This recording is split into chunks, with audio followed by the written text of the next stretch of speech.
far as I'm concerned, I don't have birthdays. I have seasons, and I'm looking forward to the season premieres each year.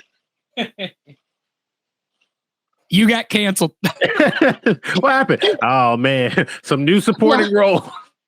He's going straight to streaming now. That's right. But don't worry, you're not going to Netflix. You're not going to Disney Plus. You're going to Crackle. Oh, no.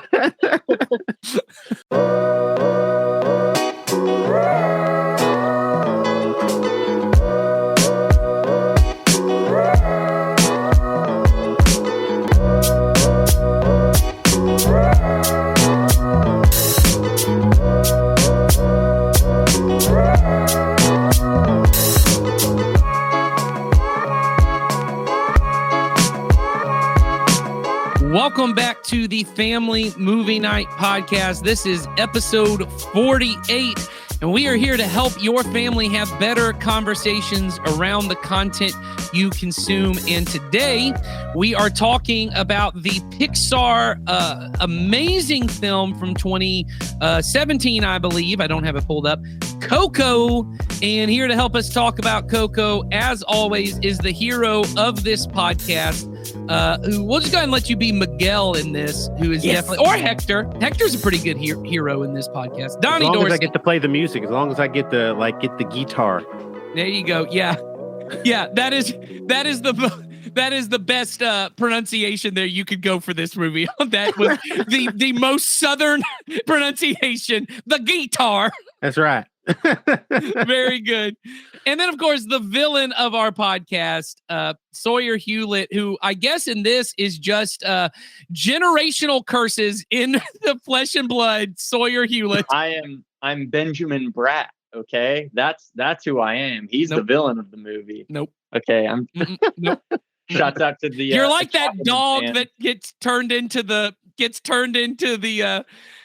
spirit guide or something like that. Yeah, the spirit guide, and then eventually it's just a floating dog with tiny little wings. So that's who you get to be.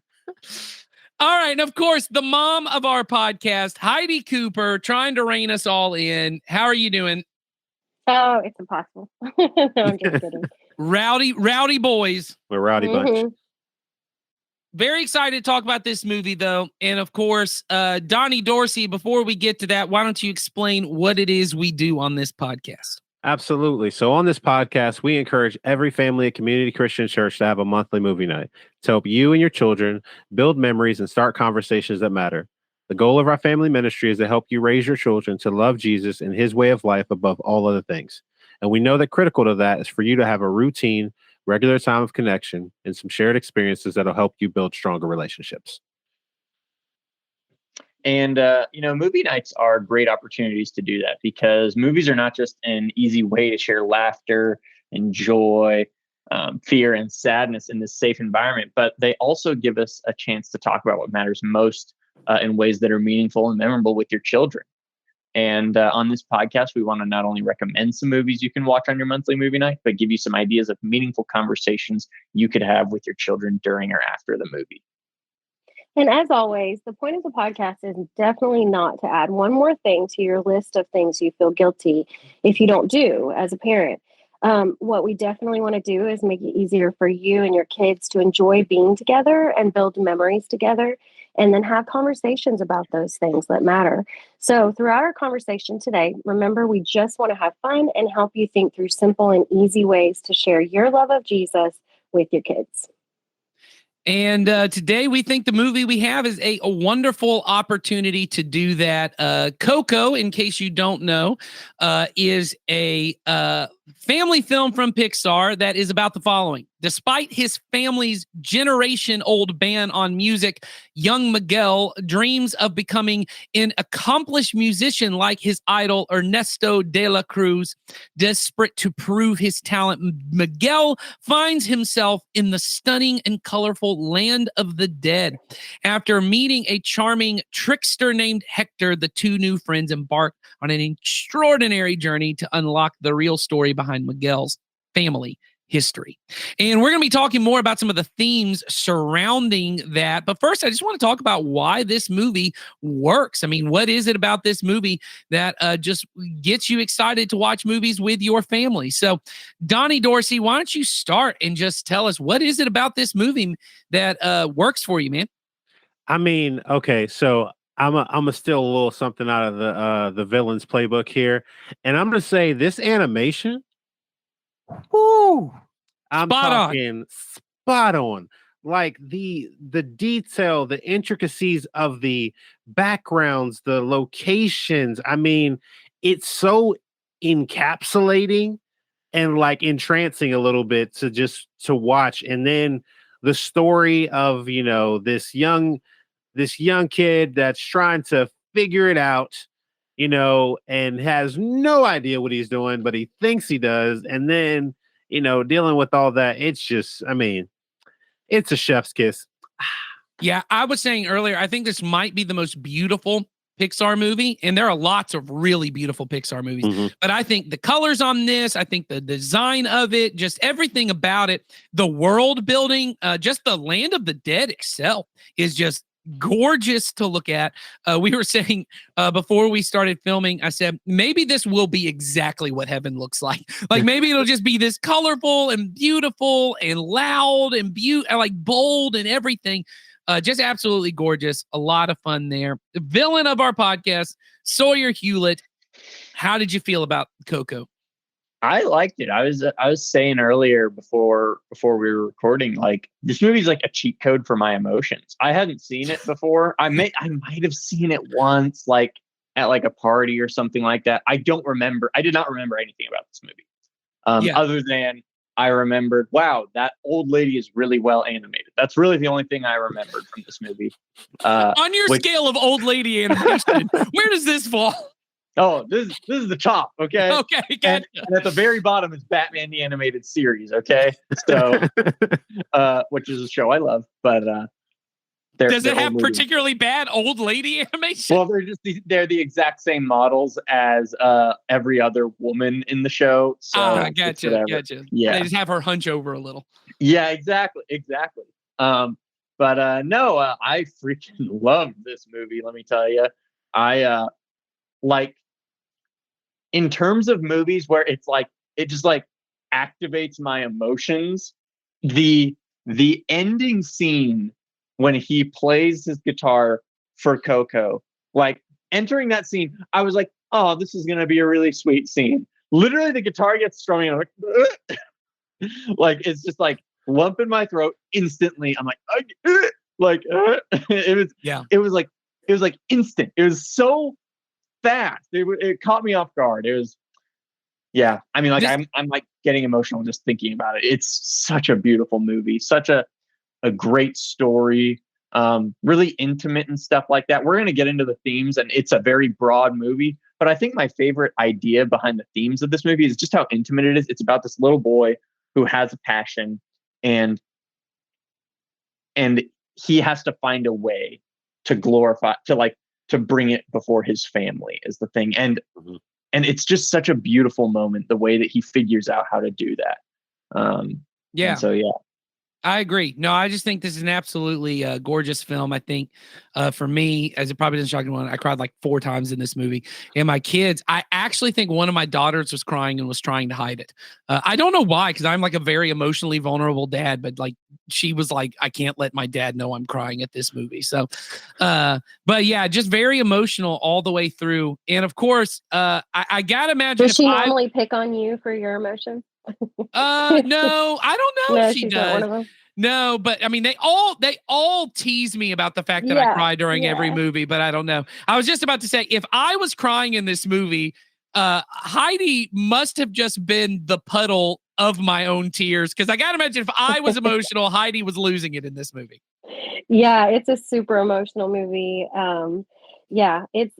There's so many wonderful things I could talk about, but just the relationships to family and, the closeness that his family has, despite their issues and clear dysfunction, they are just a really sweet family. And the way that they are represented in the movie is really cool too. Yeah. Yeah, I think this movie is just killer. I think your family's going to love it. If they haven't already seen it, if they have, you probably already watched it 30 times. And of course, it's the Halloween season, which is why we're watching this now. This is a great fall Halloween kind of movie at this time. And anyway, we want to get into that, but we want to talk about just the themes of this movie. And we said before we even started filming, because we had a long conversation before we filmed, even about what are we going to cover and what are we going to kind of talk about to you guys, because there's so much in this movie, as there are in many of the movies we cover, but this one in particular, I think, has so much to say about family, has so much to say about what does it mean to honor your parents, honor your family, but also, honor God and yourself.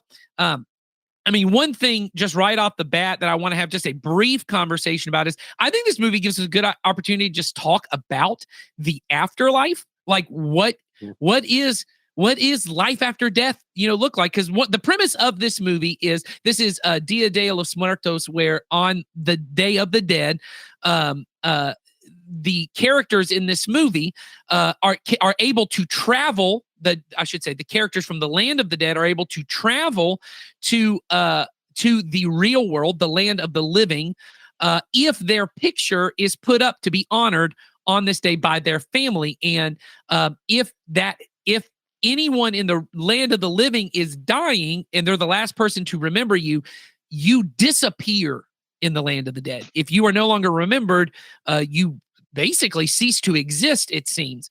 And I had a really good conversation with my kids about, they said, well, is that what's going to happen to me? Like, if nobody remembers me, am I going to get lost? And I got to have a good conversation with them of saying, well, this isn't exactly what, Jesus says that life, the afterlife, life with him, life in his kingdom is going to be like. I said, but the one good thing to know is that we do go on, there is life after death.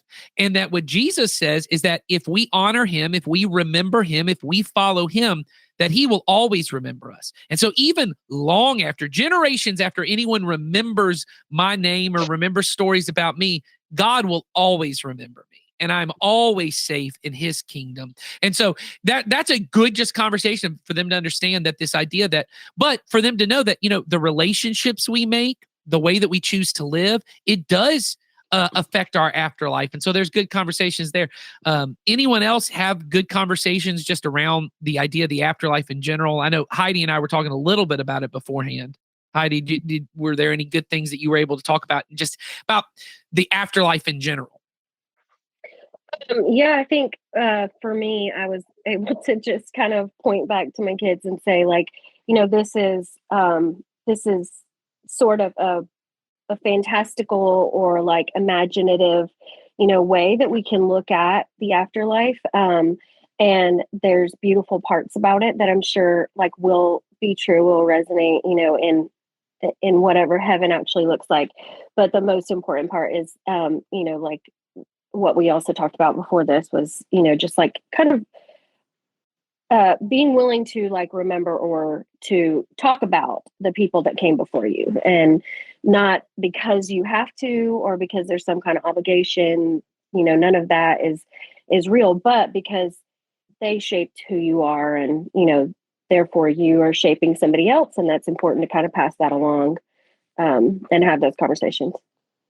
Yeah, and I think being able to have these conversations with our kids about, and I love that final song that he sings about our love for each other will live on forever. Like that idea, I was able just to repeat that to our kids, that is what matters, and not necessarily just our love for one another, but that at the center of that love is God, who is love, and that love is eternal. And if we make our life about loving God and loving others, then Jesus will remember us forever. And that's what his kingdom. And, we don't have to have these scary conversations about, hell, and you don't want to go to hell. And you can have these beautiful conversations about what life with God will be like and want to draw them towards life with God, which is really, our hope as parents. So, yeah. And, it also talks about in the Bible that we get to experience it with fellow believers. And so that's another exciting part is like, well, you might not ever get to meet your great grandma or your, grandfather on your dad's side or whoever, but, you might one day when we're all together in heaven, so that's another cool part to be able to point to that this movie shows really well, in a fun way.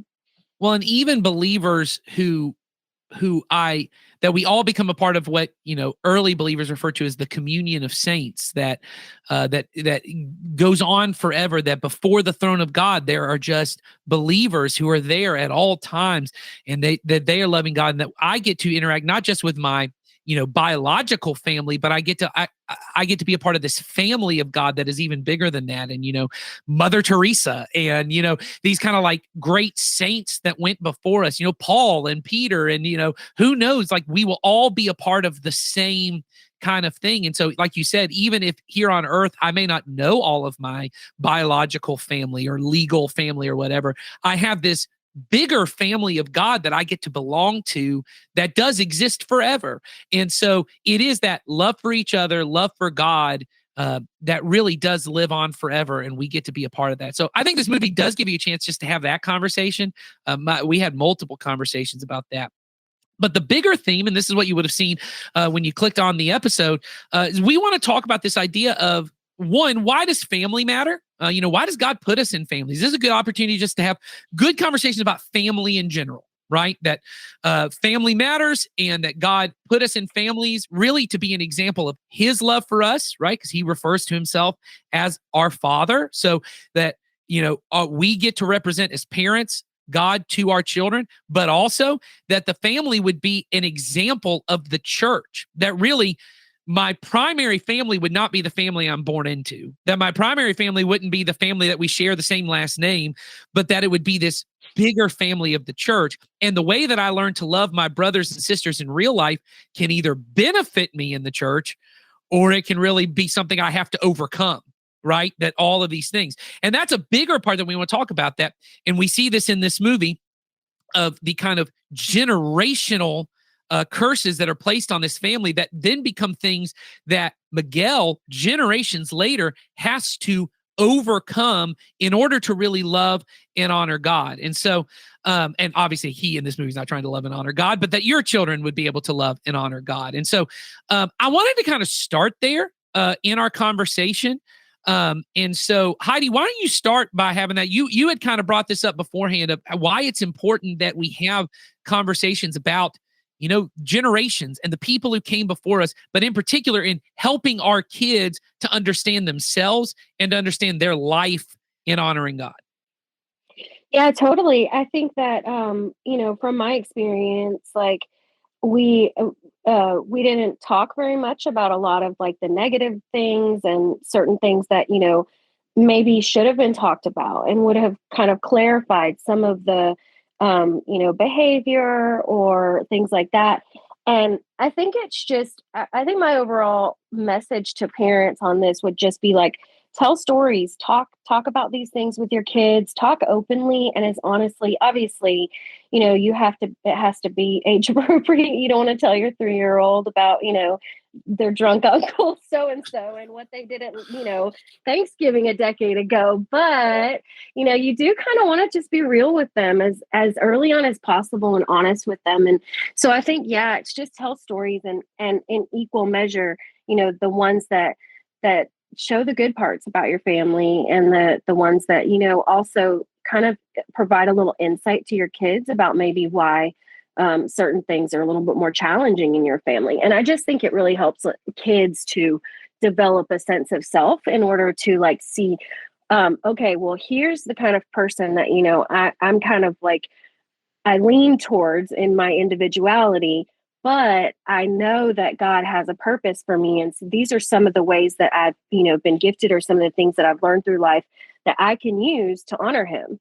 And so I think it's kind of a way of helping you to better connect to the church and to the family of God, and seeing, other people as family and people you can connect with and grow from, by having that kind of fundamental honesty about who you are, where you came from within your family. Well, and I think to that point, Heidi, I think it's why it's really important. And I know this is hard for a lot of families, but it's why it's really important that at whatever age you can, as you said, age appropriate, we don't have family secrets. We don't have these like, oh, we don't talk about, because that's what happens in this movie. If you don't know, in Coco, there's, and we joked about it's in Encanto too. We don't talk about Bruno. We just don't talk about that. We don't talk about that person. We don't talk about that part of our history. We don't talk about, this person used to be here and they don't struggle with that anymore. So we don't even talk about it. But it's important that a child be able to understand, because we often, as Westerners, but I think this is really true everywhere. I think family secrets are cross-cultural, cross everywhere. Everyone has, we want to hold on to. But I think as Americans, we see ourselves as individuals first. And we like to think, I was like formed from the clay. Like I just came up and that's who I am. But this idea that I belong to a family, right, that has shaped who I am. And there's biology that shapes who I am, right? We now know that alcoholism, there's even genetic markers to predispositions towards those things. And so to not be honest with our kids and be like, hey, for some people, it might be okay for them when they're 21 to have a beer or to whatever, or however you as a family want to talk about that. But you, because of our family history, you may want to stay completely away from that because it's just not okay for you. Or maybe because of, Heidi already mentioned, I have to talk to my kids a lot about, I have a lot of anger stuff. My dad had a temper. I have a temper. That's a part of it. The likelihood that you will have a similar thing is going to be a part of it. But that's just part of us learning, how do I love Jesus? And so, I think all of that goes to it. And Heidi mentioned, sharing both good and bad stories. But I think sometimes as parents, we want to shy away from the bad stories. And I think it's because we don't want to taint their image of like grandma or grandpa or whoever it is. We're trying to be very protective. Maybe we're trying to protect ourselves. How do we as parents have that conversation though? Like, how do you go about that conversation where you show both grace, because you don't want to be judgmental, but you're also honest? So if I answer this question, then I would say that you can kind of like go like with the Bible and see how they did it. How, like how we can see Abraham and we can just read, the stories of how he's amazing and the things that he did.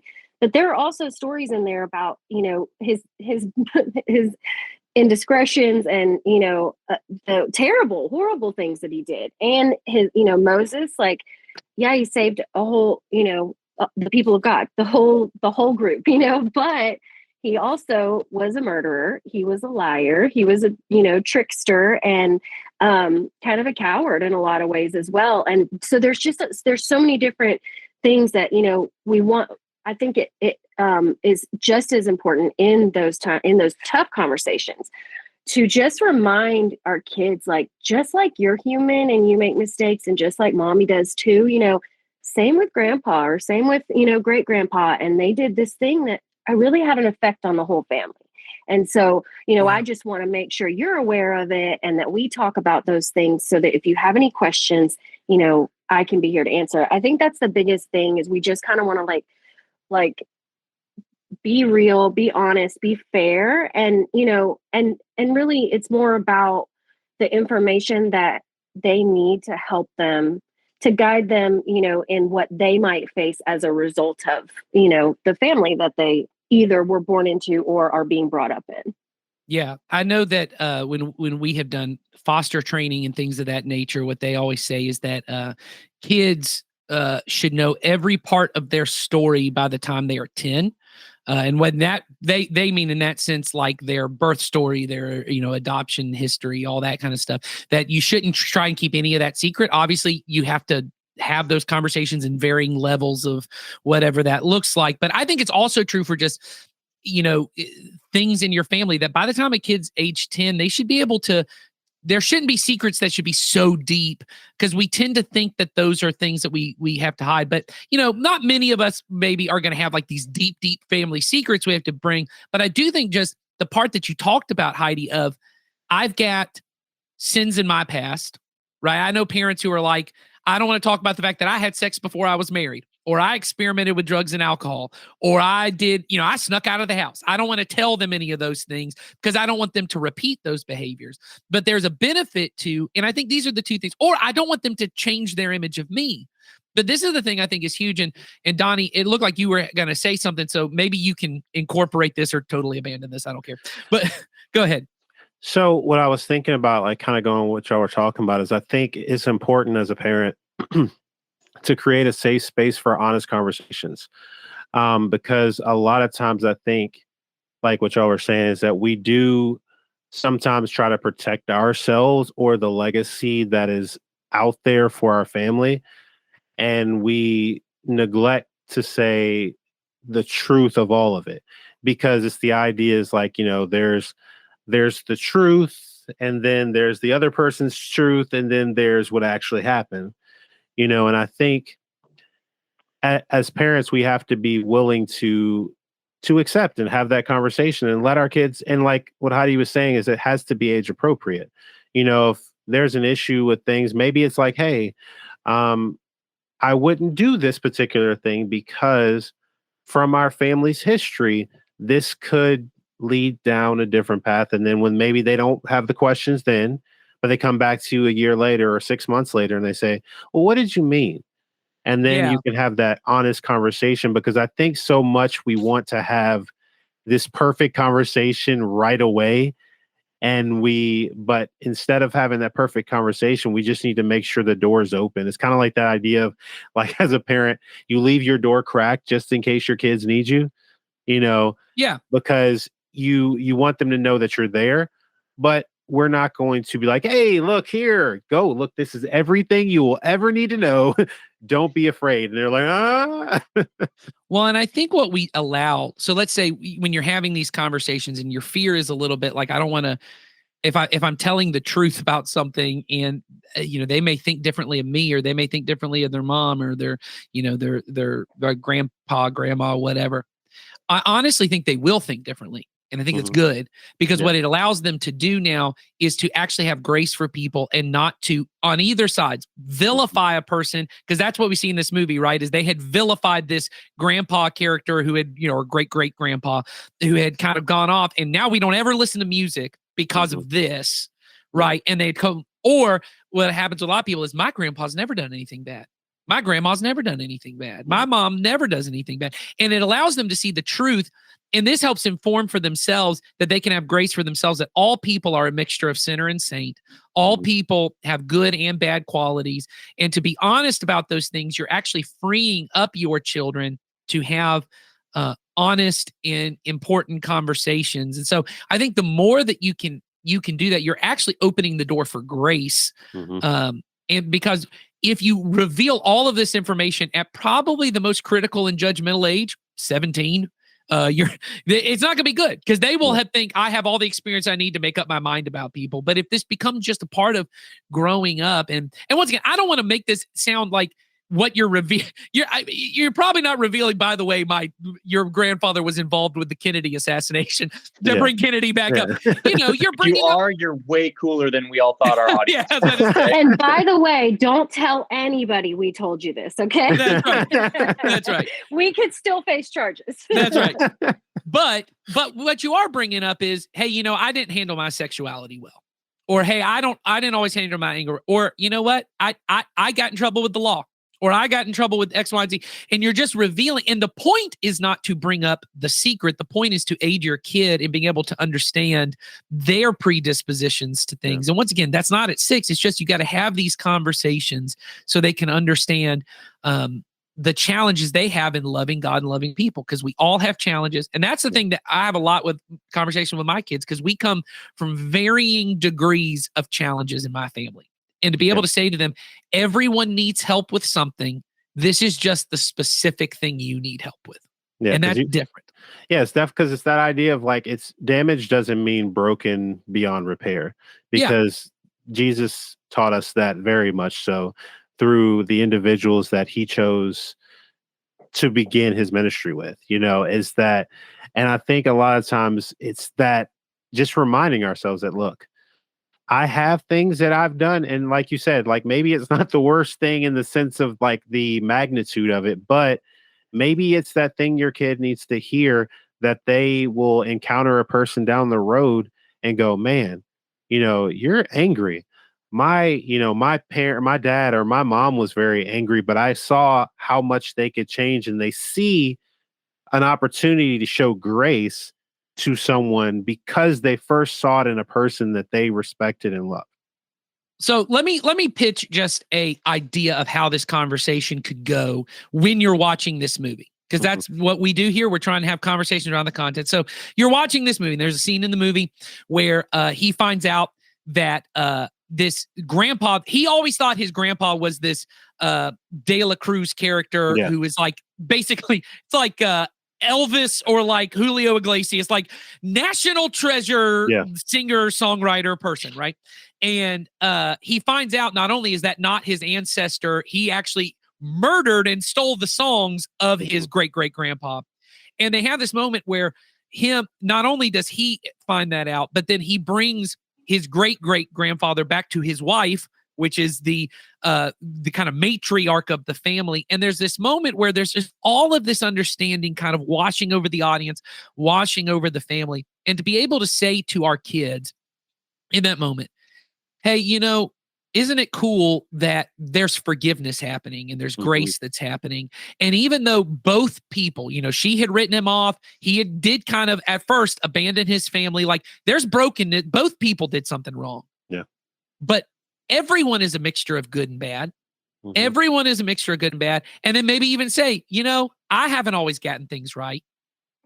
Mama, papa, or your grandma and grandpa, they didn't always get things right. And there are things that I struggle with now that, when I was a kid, mama and papa, they didn't always treat me exactly the way Jesus would want them to have treated me. And I'm not always going to treat you the way that Jesus wants me to treat you. But what's important is that we learn to love and forgive, that we apologize when we do wrong.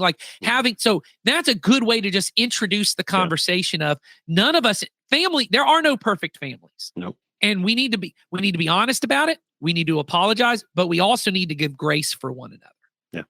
So anything else to add on that? I want to switch gears for just a second, but anything else on that idea? Okay. I think in the same vein, so we've already talked about, we got to give grace, and we're going to have these generational kind of sins and curses, these things that kind of affect us. Heidi had said this before we started filming, but the people who raise you, they had someone who raised them, and they had someone who raised them, and all of those kind of things, they follow us throughout our life. But the reverse is true too. The reverse is true, that we can leave a good legacy. We can leave a legacy of following Christ. And so I think back on my family, and I know my daughter, Corinne, is named after my great-grandmother.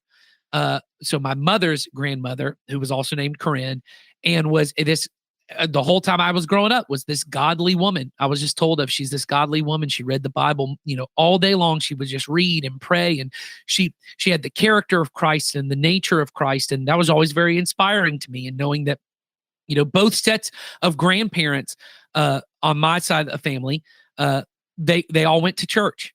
And they were involved in church, and they loved God. And even knowing, and my dad has been open about this, that both he and my grandfather didn't go to church when they weren't or they did go to church, but they were not following Jesus. They did not really commit themselves to Jesus until later in life. That has informed a legacy of faith for me that we get to continue. And we know this just by and large, that the pastors in America who tend to have like the most influence and the most impact of those things are themselves generational pastors, that it is people who they just continue to influence, and families that continue to do this. Now, I don't say that if you're the first person in your family to be a Christian, if you're the first person that somehow now you failed because you have all these things and you can't control that. I want to throw this out there too on this. Someone was the first person to start the generational sin. Someone can be the first person to start the generational blessing. You can be the first one to say, from this point on, those things don't come past me. They don't come past me.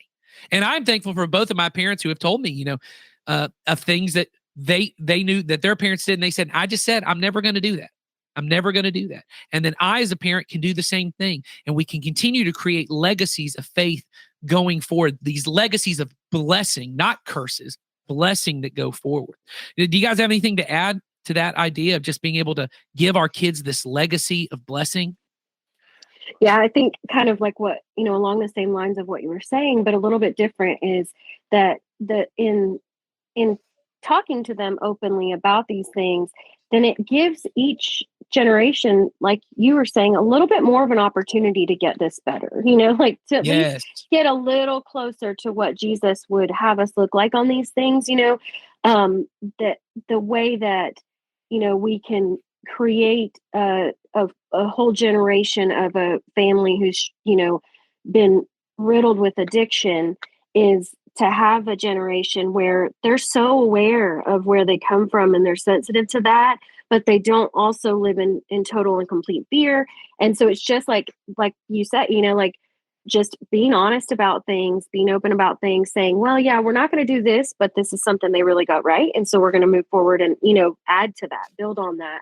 And so that's the whole, like you said, it could be a generational curse, but it can also be a generational foundation of faith that, no matter when it started or where you picked it up, you can move the needle for your kids in a big way. And that will make a huge difference in their lives. And then those lives, that you don't even necessarily think about when you're raising kids, but the ones that come after and after that, and, so on and so forth. Donnie, you sounded like you were going to say something earlier. I mean, I think Heidi summed it up pretty well. I mean, in the sense of like going from what the past was and then turning it into a foundation of faith, because I was talking about it with my mom and also my wife, is that it's very cool to watch how much my children know about the Bible more than I ever did, and how much their love for it and their like passion for it is. And I'm like, I didn't get that necessarily when I was their age, but like we were talking about, I have an opportunity to give that to them. And then as they build their legacy from our legacy, they now can have a bigger and greater and stronger foundation that changes the world that I may never see. Yeah. Well, and I think this whole conversation is just to kind of boil it back down so that we can kind of get it, is the goal of this is what did come before us. And, this is all throughout Coco. What came before us, it does affect who we are, but it does not have to determine who we are. And that we get the opportunity, whether it's through honest conversations with our kids, or maybe it's an honest assessment on our own part to look at these things. I remember, I think they're called genograms, if you want to look them up, like GEN-ogram, where you kind of diagram 3 to 4 generations of your family, and you just kind of look towards trends. Like maybe you find out, almost every man in these 3 years was divorced and remarried at some point. And that's a trend line. Or everyone in these, they struggled with some level of addiction, or they struggled with anger, or they cut people out of their families, and that influences me. And maybe you want to look and just go, how can I make sure that doesn't happen going forward? Or how can I look back and see the blessings, the legacy of faith, and how can I continue that? But just as parents, to be aware and to be honest and to have these conversations with our kids, I think are so important. But most of all, to have grace. Every family, the center of every family has to be grace, because we are going to fail. We are going to mess up, and we want to make sure that we have at the center of our family this center of the grace of God that says we're all broken and we all fail, but we all are also made in the image of God, which means we have infinite potential for good if we surrender to Him. So we want to thank you guys for listening in on this week's episode and helping your kids to love Jesus and His way of life even more. And we will see you next week.